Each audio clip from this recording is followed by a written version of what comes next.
عوام کے نام پر ریلیز کر لیتے ہو, اتنا اعلان کر کر کے قوم کو بیوقوف بنا لیتے ہو, قوم کو الو بنا لیتے ہو, لیکن وہ زمین پر کیوں نہیں آتا, وہ گراؤنڈ پر کیوں نہیں آتا, وہ لوگوں کے پاس کیوں نہیں پہنچتا ہے؟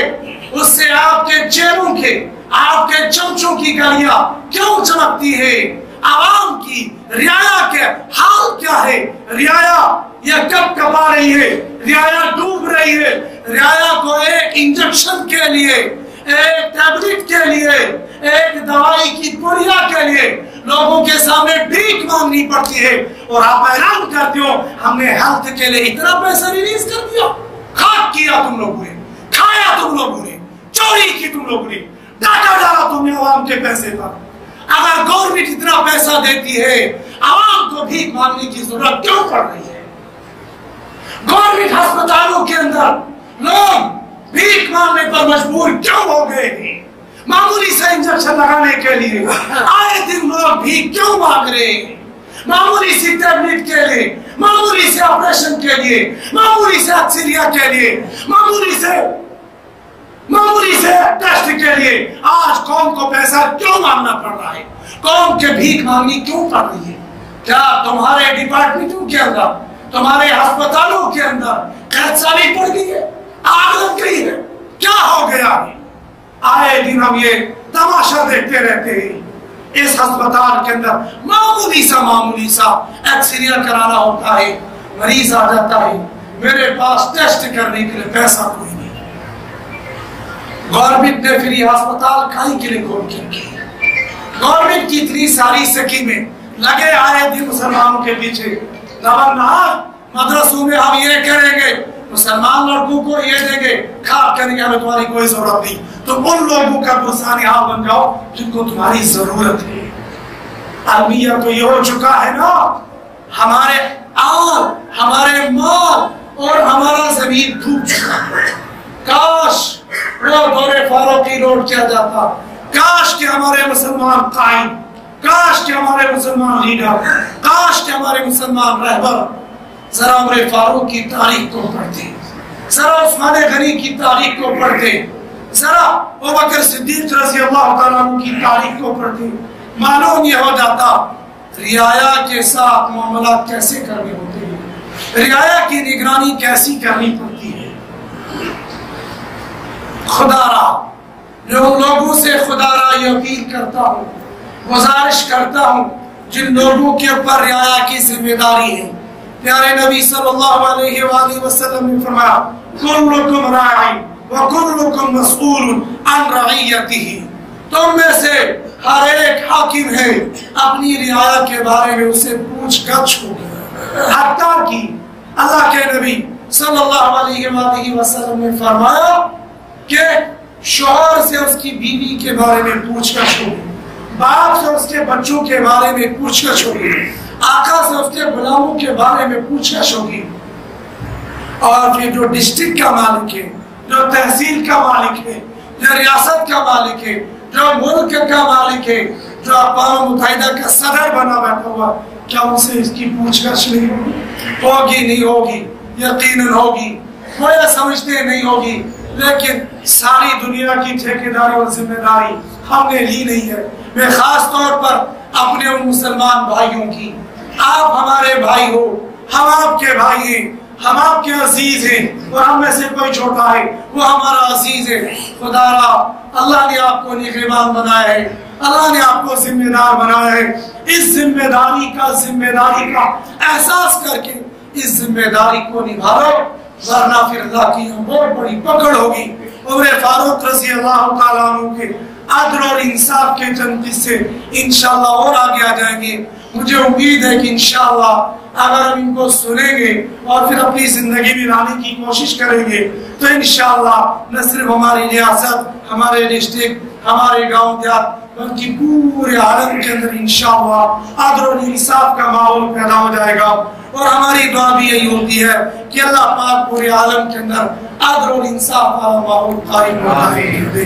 تکبیر نعرہ تکبیر, نعرہ تکبیر.